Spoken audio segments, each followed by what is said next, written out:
Thank you, attendees, for taking time out of your busy virtual schedules to join us today for the Greater Wilmington Area PCC webinar event, Social Media, Promoting Your Professional Profile. I just want to welcome everyone who is able to attend. Our presenter today is none other than Mark Fallon. I'd like to thank him for taking time out of his busy day as well. We are excited to have Mark as our guest speaker today. Mark Fallon is the CEO of the Berkshire Company. He's a dynamic, award-winning speaker who shares insights gained from a career that spans from a part-time job as a mail clerk to an officer in the United States Army, from a corporate executive to a successful entrepreneur. As president and CEO of the Berkshire Company, Mark helps his clients develop solutions using emerging technologies and expert leadership. Mark serves on the Postal Customer Council Advisory Committee and the Postmaster General's Mailers Technical Advisory Committee, which is the MTAC. So without further ado, I will turn the presentation over to Mark. Thank you, Laurie, and also thank you to your industry co-chair, Nick. I appreciate being invited to speak with the Greater Wilmington Postal Customer Council today. This is hopefully an interactive presentation. So just a couple of housekeeping things. Everybody is on mute. So if you have any questions, please use either the chat box or the questions box. We'll be monitoring both of those as we go through. We are recording the webinar. So that will be available afterwards, as well as the slides. The last very important part of housekeeping, because you are on mute and I can't see you, is please laugh at my jokes. I try to use some really bad humor. I'm known for my bad jokes. It will hurt my feeling if you don't laugh. So even though you're muted, please laugh, because I'll know whether or not you're laughing. So I have not been to Wilmington. I've been to North Carolina, been obviously to Fayetteville, the home of Fort Bragg, and some Charlotte as well, spoke for their PCC. So one of my partners, Wendy, is just south of Wilmington. I asked her, do you have any great photos of the area? And she shared me this photo from Calabash, which is just beautiful. It makes me realize I need to get down to that area. However, what I was surprised is she told me that Calabash's motto is the seafood capital of the world. I'm a New Englander. I just found out Nick is also a New Englander. So we may have some slight disagreements on that. This is Cape Cod. This is one of the piers on Cape Cod. As you see, we do have some boats, so we do have some seafood. I also spent a lot of time up in Maine, which again, if you notice, there are boats there as well, and really amazing mussels, which is a seafood. So while I really look forward to going to Calabash, I will have to question their motto, but I will be willing to try out and see how good they really are. So we're going to cover a lot today on social networking, how it began, what you should be looking for, and things that you may want to consider when you're online. So social networking is basically very simple.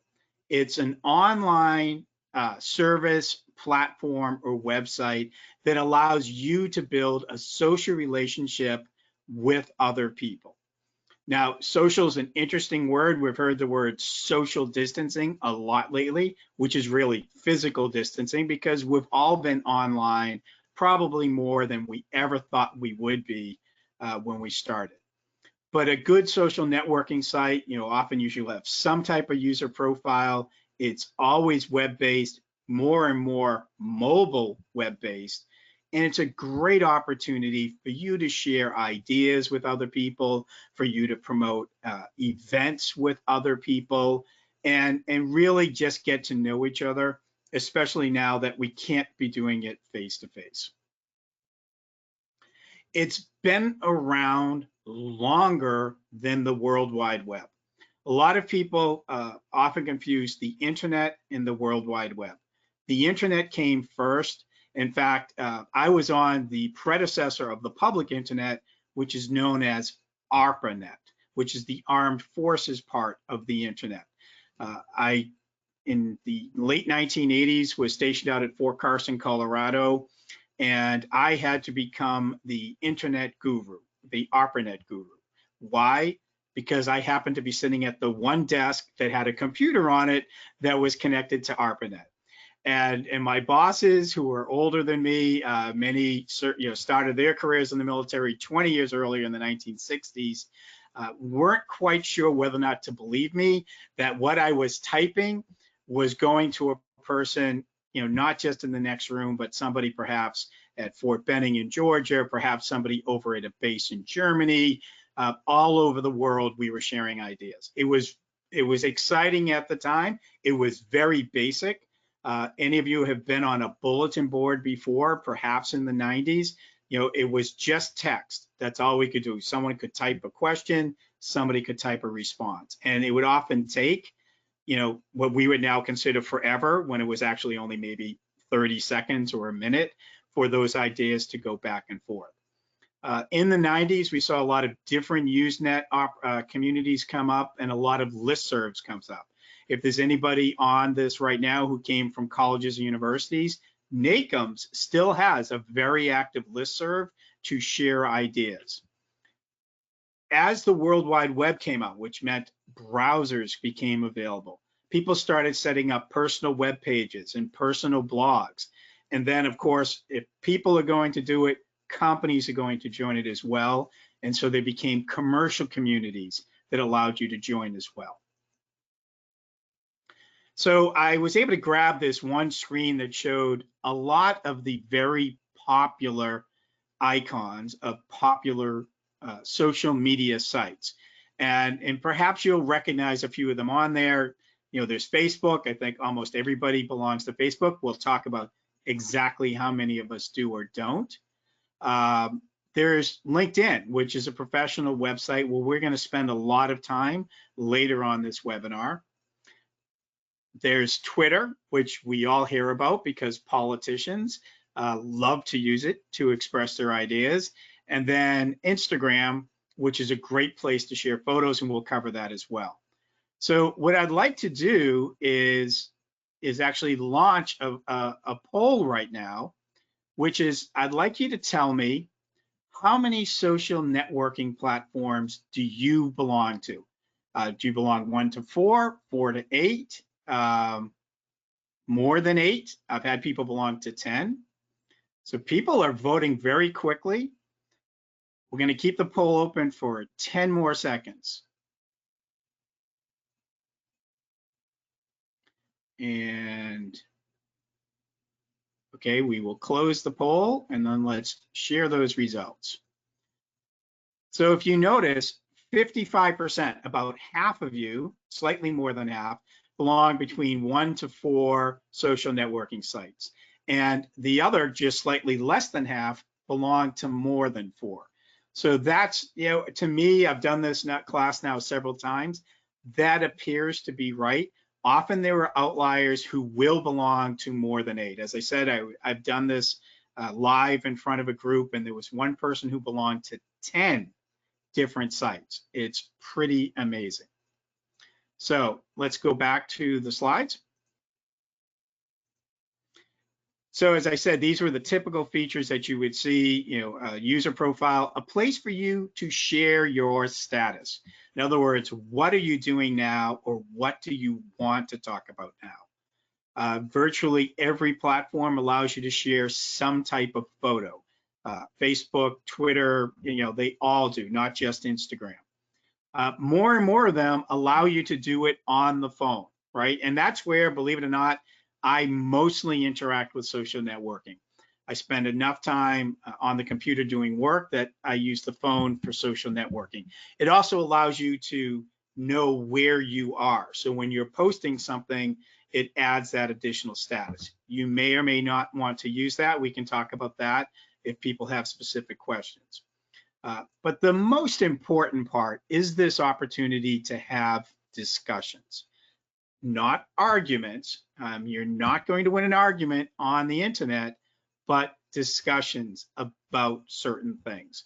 It may be, since we're in PCCs, it may be, you know what, we have a new Postmaster General. Do we want to discuss what we think are his new priorities? We are all locked down in certain aspects. Do we want to talk about how do we cope with that? So there's a lot of ways for us to use this in a positive manner. A trend that we've seen more and more are corporations using social networking.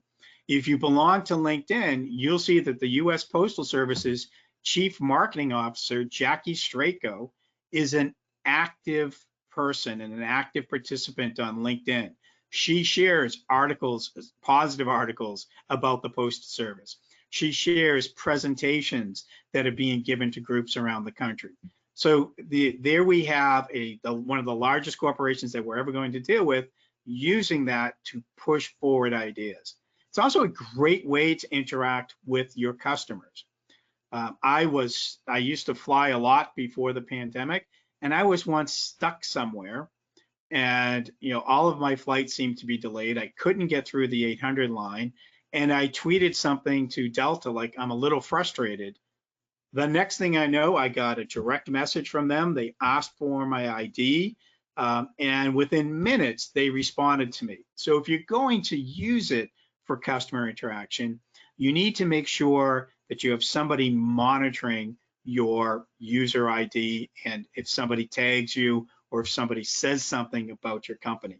It can't be passive, it has to be active. And we see companies using this to connect their employees. Facebook and LinkedIn both allow for private groups. So a lot of companies will have a private group for their employees so they can share ideas, they can share concerns, and the company or the organization can push information out to them. The reason why they may use social media is that they may not be large enough for an intranet like the Postal Service has, or not every employee may have a strong internet connection, and social media is often easily, as said, accessible on a mobile device. If you're going to use it in a company, you need to make sure you have usage rules, what's acceptable, what isn't acceptable, and are you going to allow employees to share things from the company side into groups. So I want to cover today the 4 largest social media sites, at least largest today, that could change tomorrow. And these can be used both for your friends and they can be used for business as well. And as I said, I initially asked 1 to 4 how many people belong to. So I'm guessing that for those people, the 55% who belong to 4, it's one of these 4 that they belong to. So some statistics on how many people are actually out there on social media. So I've added both US users and worldwide users. So of the 350 million people in the United States, there's 221 million, almost 2/3, who are on Facebook, 120 million on Instagram, 160 million on LinkedIn, and only 69 million on Twitter.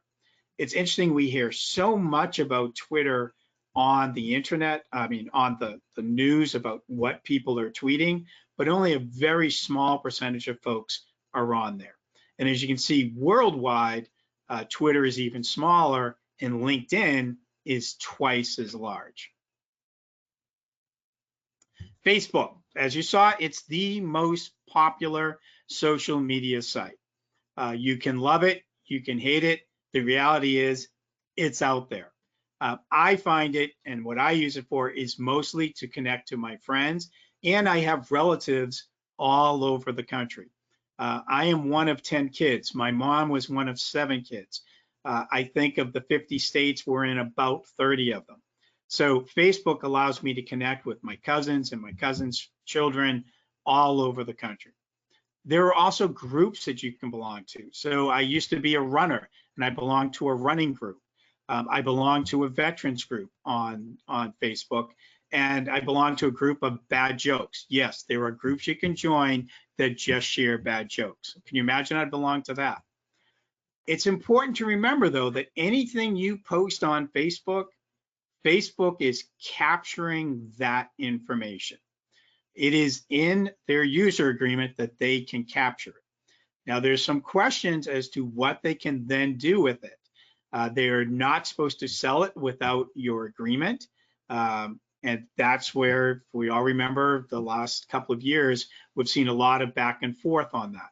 So just remember, when you post something on there, even if you post it privately, Facebook is still capturing that information. Now, businesses can use it as well. So I do use Facebook to promote my speaking business, not my consulting business. And you have to remember, who are you selling to, right? So if you're a business to business, a lot of companies aren't allowing their employees to be on Facebook during the day. So you're probably not going to get a lot of interaction. You have to make sure you're updating it regularly and you're checking it regularly. So I do have alerts set up. If someone posts something on my little lessons page, I get a notification about that. Most importantly, I'm using it to get people to come to my website, right? That's at the end what we want people to do, is not necessarily see us in other places, but pull people in and then push them to your company's website. Instagram, I'm going to be honest, for me, it's my favorite social media platform. Instagram is basically people sharing photos and images that they've gathered. Some people do use it to share video as well. The reason why I enjoy Instagram so much is that it's mostly positive and mostly upbeat that's going to be shared, right? Who wants to take a picture of something ugly? You want to take a picture of something beautiful. In fact, those of you can see my photos on the right, you can see I post pictures of coffee. Surprise, those of you who know me, that there's actually two, and that's just a quick screen grab today. I also enjoy a nice bottle of wine when I'm out to dinner. And then you see something from the Postal Service and the PCCAC. So, it's a great place to share positive, upbeat things. You will hear about Instagram celebrities. There's two different types. There's people who are very beautiful and they take selfies of themselves in different places and share them, and people want to see beautiful people. And then there are professional photographers who take amazing images that are Instagram celebrities as well. So there's a lot of ways to use it. You'll see a lot of marketing companies use it. So they'll get a celebrity to wear, this is a Brooks Brothers jacket. Brooks Brothers doesn't pay me. I don't get paid to say that. But if I was famous, they probably would pay me to say that. So that is mixed in, but you get to choose who you see and who you don't see. I do want to share the one site that I found during the pandemic, and that is the National Cowboy Museum. As I said, I'm a New Englander. I'm not a person who's ridden a lot of horses in my life. I did live in Colorado when I was at Fort Carson, but the National Cowboy Museum had to close down during the pandemic, but there was one person who went to work every day, and that was their head of security, Tim. And their head of social networking, their head of marketing, Seth, asked Tim to start posting. And Tim has become an Instagram celebrity. They quadrupled the number of followers. He makes fun of himself. He tells a lot of bad jokes, a lot of puns online. So if you want something fun to look at later on today, not now, please stay for the webinar, but check out the National Cowboy Museum. Twitter. Now, I talked earlier about the beginning of social media and personal web pages. Along with those came blogs. Twitter is basically a micro blog. You have 240 characters to share an idea or principle. That's not easy to do. And it's used both person to person. I have friends who I'm connected with, business to business, right? The Postal Service has a Twitter account, and then there's businesses trying to reach their customers. And then of course we have P2P, meaning something else, which is politicians to people. They really enjoy Twitter. I like to use Twitter for news links. So I am able to capture a lot of different news feeds. I like to have different points of view coming in so I can follow, a lot of the different media sites that are out there also have Twitter feeds. So I can have my local news, national news and international news and postal news coming into my Twitter feed. I can check it in one spot. Twitter, though, does have a lot of things you need to consider. So first is, what does your profile pic look like? I make sure I have a professional pic. I have, a background from Cape Cod because that's where I live now. What are people going to see when they get to see you?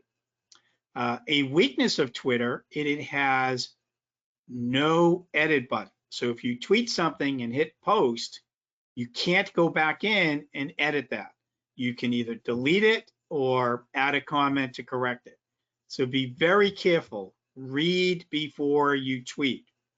Also, if you tweet something that you didn't want to share, you went back and deleted it, that doesn't mean that it's gone.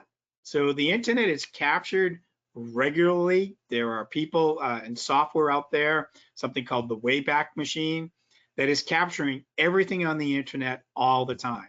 Or someone may have captured a screenshot of your tweet, so it's still out there too. So be very careful when you tweet. What people are going to see is going to be there forever. And also be careful if you retweet somebody. You will see some very powerful people retweet people that they don't agree with. Well, if you're a famous person, you can get away with that. Everybody knows what you stand for, and they know that you retweeting it doesn't mean you agree with it. I think most of us on this call are not famous people. If there's a famous person on this, please let me know. I'll make sure we show it out for you. But if you retweet someone may, especially if you don't add a comment, people may think you agree with that when you really just want everybody to know that so-and-so said something. So be very careful when you retweet. So LinkedIn, I want to spend a little bit more time on LinkedIn because it is the most powerful professional network. That's the key word here, folks. It's a professional network. This is where you are meeting with other professionals to share ideas, to share information about your company, and to start professional conversations and professional connections. It is a great opportunity to expand your network. And I actually want to go live to LinkedIn right now. Hopefully now you can all see LinkedIn. And, if I come in right now, this is live, right? These are the new posts. You can see right away people I'm following. Derek Anderson is one of my clients at Athena Health. And what I'll do right now is go to my profile. And as you can see, my profile, I have my company logo on there. I have a professional photo on there. And if you scroll down, it looks like a resume.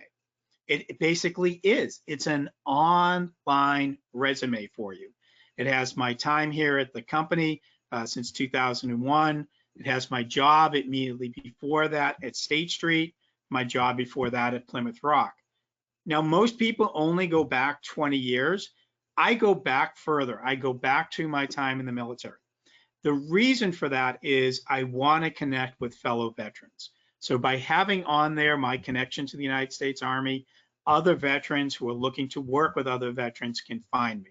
I also have on there my university. I went to Suffolk University for both my undergrad and grad school. And there's a lot of folks, especially folks my age, that leave off the years that they went to the school. That's a personal choice, whether or not because people can then easily figure out how old you are. The reason, again, why I have my years on there is so that if friends of mine who went to school during the same years can easily find me. So people who want to network with me can use the year search to find me, and I find that really helpful. You have to remember that networking is a verb, right? You have to network. Networking is not just sitting there looking at things. Networking is participating. We're going to talk about that a little bit more as well.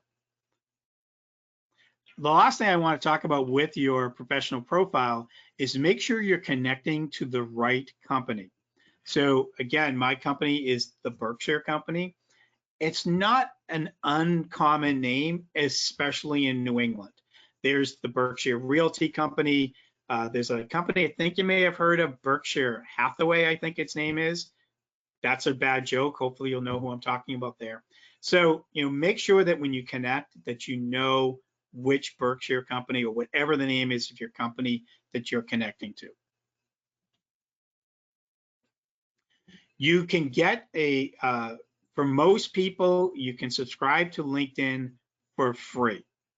So if you subscribe for free, you can see the last 5 people who have viewed your profile, and you can post and you can join groups, and that's it. If you're going to use it for more, so for example, I have to sell the services for my company. So I go up one level, which is what's called Premium Career.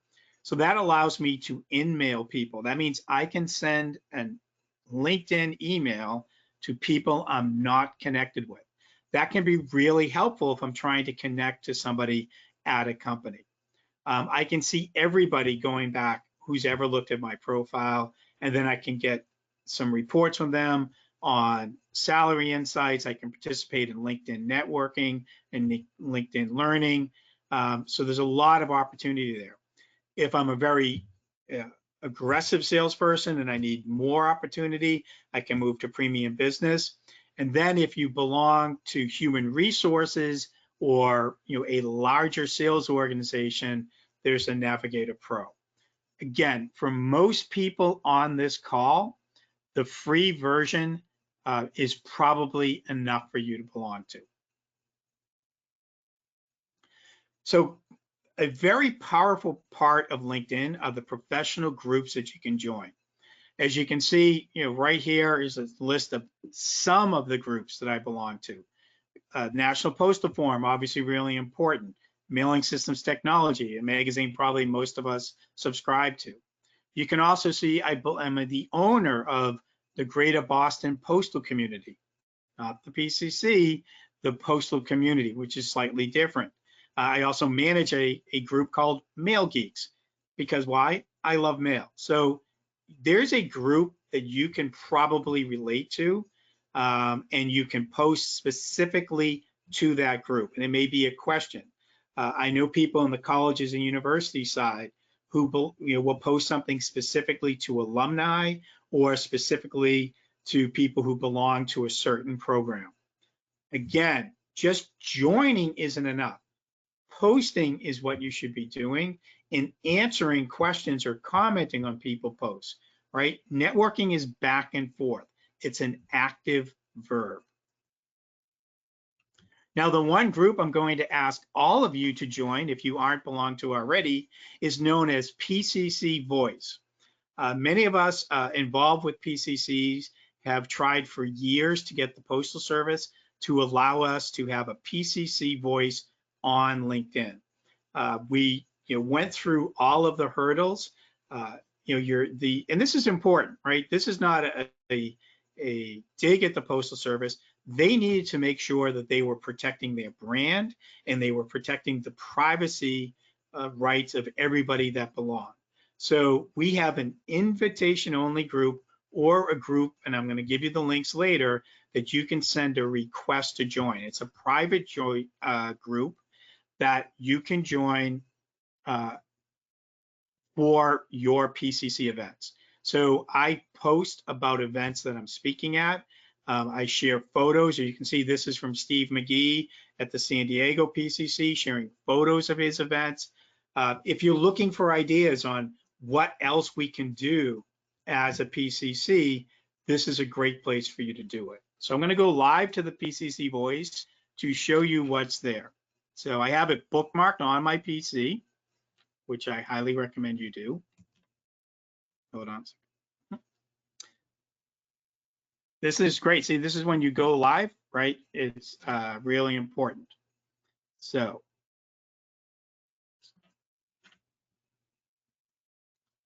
Internet's a little bit slow, but it is coming up. So here is PCC Voice live right now. So last week I spoke for the Detroit PCC and they sent me coffee. Again, you'll hear if you hear me speak enough times, you'll always find coffee finds its way in there. But if we go down below her, here's Joe Banks. He's a Marine Corps postal manager for most of the country, and he's constantly posting new ideas of what people can learn. There's going to be a Zoom meeting on the PCC Leadership Awards. Katrina Razor from Postal Service Headquarters is letting you know about that, right? So allow you that opportunity to join. Judy Caldwell is here from Postal Service Headquarters as well, sharing ideas. So there's lots of great information on there. Hopefully all of you saw the welcome from the new Postmaster General Louis DeJoy that he recorded for all postal employees, but you can see it, everybody, they posted it on USPS.com so we could all see it. A great introduction to the 75th Postmaster General. So if you want to belong to PCC Voice,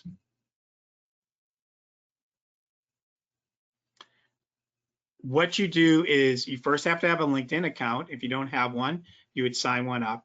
And then you would use this link. And again, we're going to send out these slides. You'll have the live link and you'll request to join it. So when you click on that link, you'll see this right here. It says request to join. Dashik Woodard, who works at Postal Service Headquarters, monitors that regularly and will make sure that you get approved. That's really important. If you have problems, just send an email to pcc@usps.gov. I do want to go back a slide. What's really important is that we support each other. So make sure you like the post, just click the like button. It increases the visibility on people's feeds. Put in comments and submit questions. PCC Voice is not a place for you to advertise your business. So this isn't about self-promotion, this is about promoting PCCs. It is also not a place for political posts. You can use your personal LinkedIn page if you want to do that, but not the PCC Voice page. So what are the benefits of social networking? No matter how smart you are not as smart as a group of people. So this is your opportunity to tap in to the intelligence of other people. Now, they may be people who are subject matter experts on a specific area. I follow people who are very smart, primarily around inkjet, because for my world, inkjet printing is where it's at. So I follow those folks to get their insights. You also may want to follow people that you know well, right? That's what PCC Voice is all about.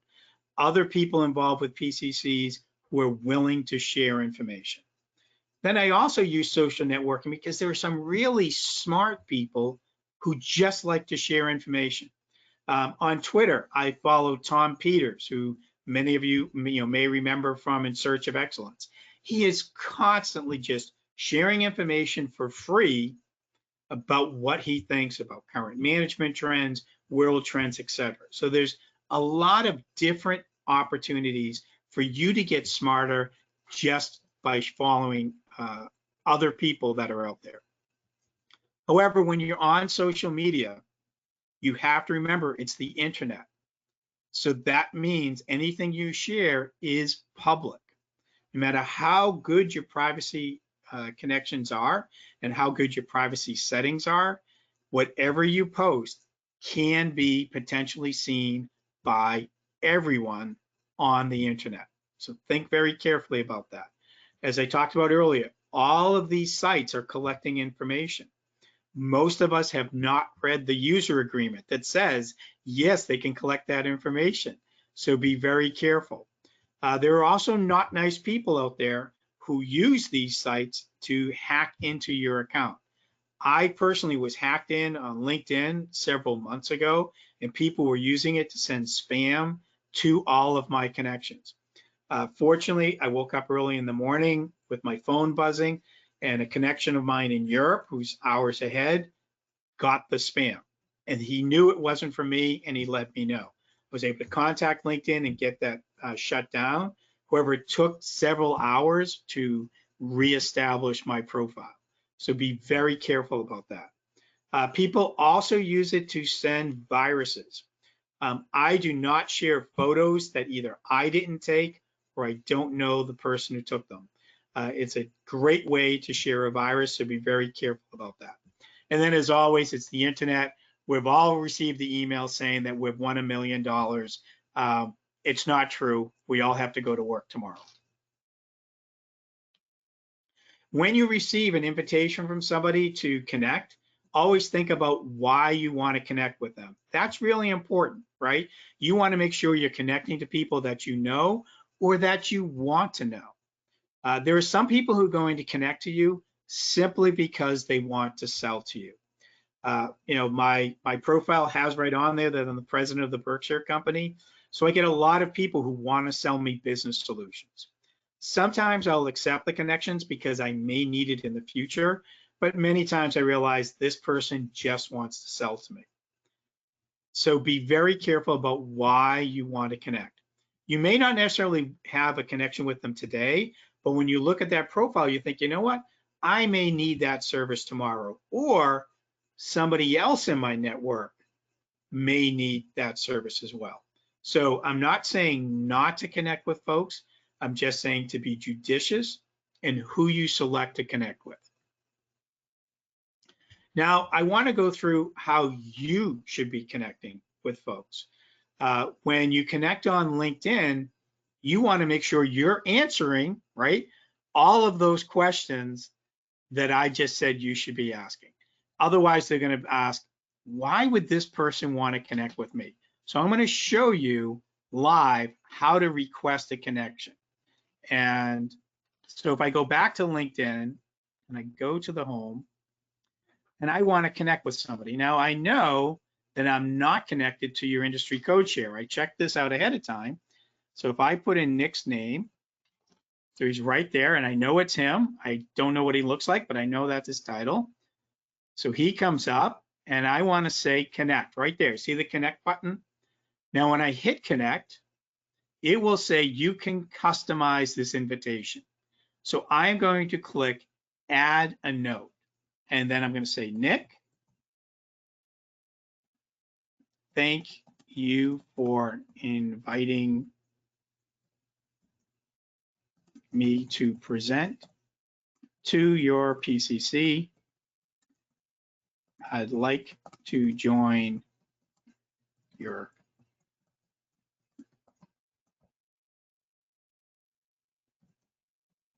So that's a just very quick little note. As you notice, it caught my typo. I'm not a typist, which is really great. Doesn't know PCC, but that's okay too. So now when Nick receives this invitation, if he's already forgotten who I am, hopefully he doesn't forget me that quickly, he'll remember, yep, I presented at his PCC.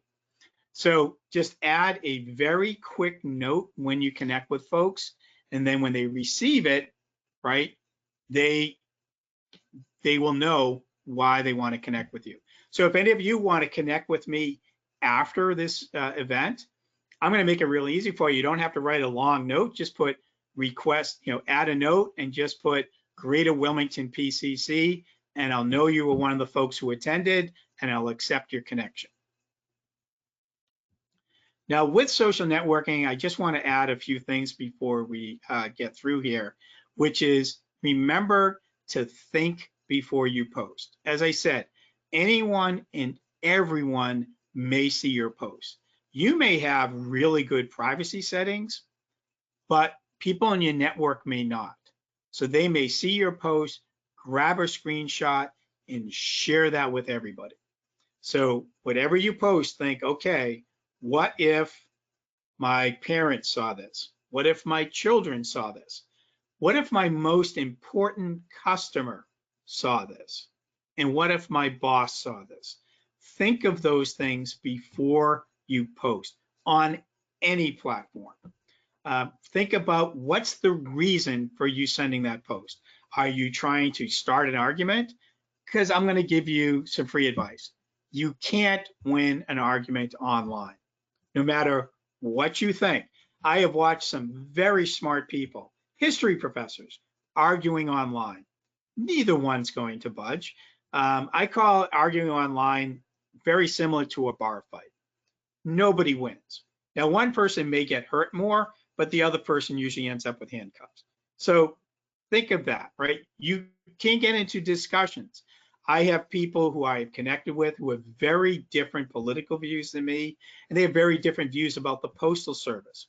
But we can share ideas about what we do agree on and why we think the other person should think differently. So again, discussions, great. Arguments, no, that's not going to happen.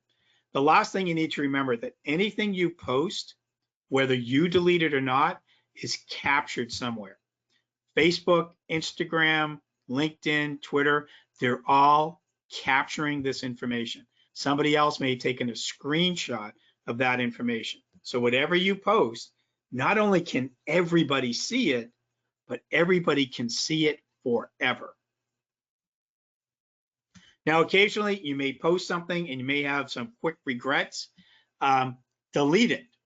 Just go in and delete it, but then acknowledge it. Say, you know what, I posted something, it was wrong, and it was a mistake. There's nothing wrong with it.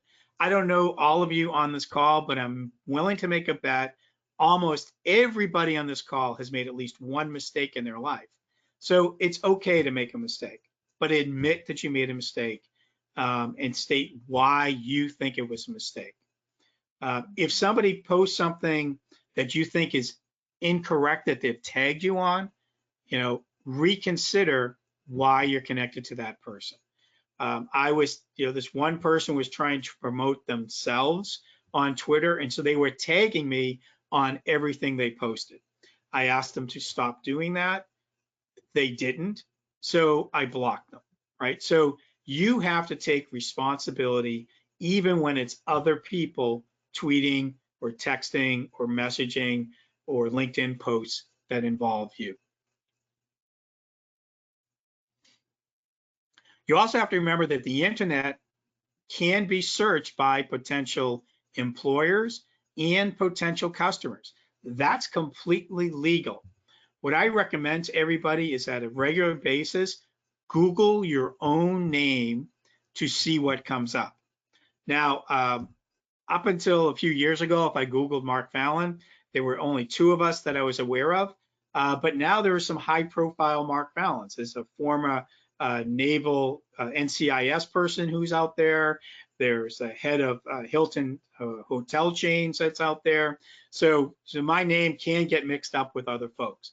But I make sure that what's being said out there that I know about that. Also take time every now and then and review your own posts. Now that is not vanity. That's like really checking on yourself. What are you trying to say to others? So go to your profile, click on the post, and look at what it is you're putting out there. Is that the image you're trying to portray, whether it's to your family, your friends, or your business associates? That's really important. Now, companies, if you aren't consistent with their culture, we've seen this a lot lately, and you are publicly part of their company, can remove you for what you post. This isn't a violation of your free speech. It is the right of the company to have people on their team who they agree with. For the Postal Service, it's kind of a challenge sometimes because it is it's a government institution with protections. However, if in your profile, you have the United States Postal Service in your profile, when you post something, if it goes against Postal Service policies, you can be terminated by it. Google Florida Postmaster Facebook firing, and you'll see that this has been held up in courts. So I think it's appropriate for companies to think about their public facing. And so that's an important part if you own a company to think about as well. I think there are more benefits than not, otherwise I wouldn't be promoting social networking. It allows me to stay connected with a lot of folks that I otherwise it'd be impossible to. Even when I was traveling a lot, I'm not going to be everywhere at the same time. So that's really important. If you own a company or you sell for a company, and that includes if you sell for the Postal Service, it allows you to create not just a company brand, but a personal brand. What do people think about you? And as I said earlier on, you're tapping in, whether it's in a group or online, just regularly, generally, you have this opportunity to participate in really interesting discussions and learn more, right? That's what's really important.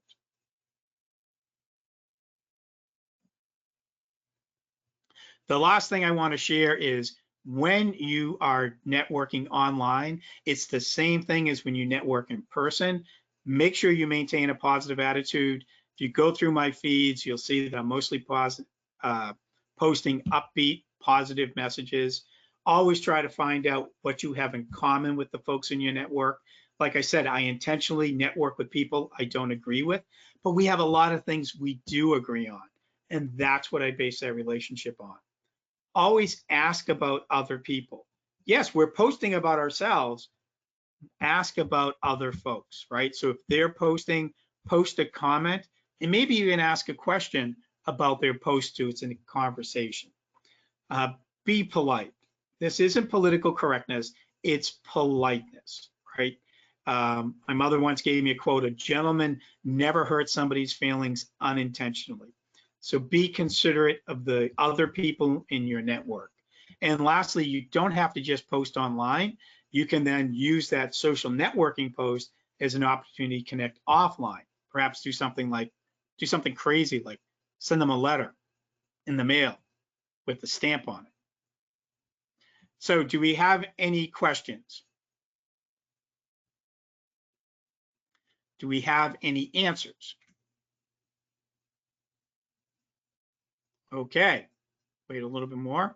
So while we're waiting for more people to potentially ask questions, I want to give away a prize. So we have entered all of the attendees' names into what's known as the Wheel of Names. We're going to spin it now, and the winner is going to get this wonderful phone stand, Surface stand, tablet stand. So that way, when you're on all these calls, you just put it on your desk. We will send it to whoever wins. It is under $5, so the postal folks who are online, you are able to share as well. So we'll spin the name.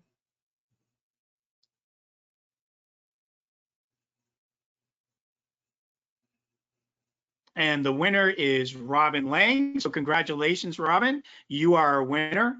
If you could email me your physical address, I will send you by priority mail. That's the only way I ship. Little plug there for my friends at the Postal Service. And I will get that stand off to you right away. So now I am going to turn it back to Laurie, who has some things about the future for the Wilmington PCC.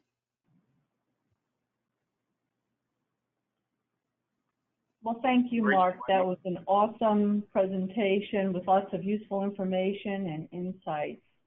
So the PCC is joining together with the Postal Service. We're continuing our virtual events. As an essential entity, the Postal Service is here to provide small businesses with the products and services they need to help them grow. So at 2 p.m. today, there will be a webinar for small business recovery. As small businesses begin to reopen, they will need critical and effective support to recover. So if you have a chance, log in at 2 o'clock. All these virtual events can be located at the website postalpro.usps.com. Just scroll to the bottom to the calendar. Again, Mark, I would like to thank you for an awesome presentation, and I did find the humor in a lot of things you said. I'd like to thank our sponsors, and I want to say thank you to our industry co-chair and everybody who helped set this up. Please, if you don't have LinkedIn group, the PCC group, it's awesome. I think I've done mine. I'm going to try to go in and post more and connect more to all the people in the PCC. And Mark, I'll be looking for you on there as well. Thanks again. So Laurie, there was just one question that just came in. You said be careful of forwarding photos on LinkedIn for virus. Is this the same on other platforms such as Instagram or Facebook? Yes, if you do not have a trusted source, so in other words, if you're on Facebook, now if it's a photo that's taken by a friend of yours and you know it's taken by your friend, then yes, you can share that. But if it's a photo that's just being shared, it's say like an image of Abraham Lincoln warning you about what's posted on the internet, I wouldn't share that because that may have a virus or something inside it.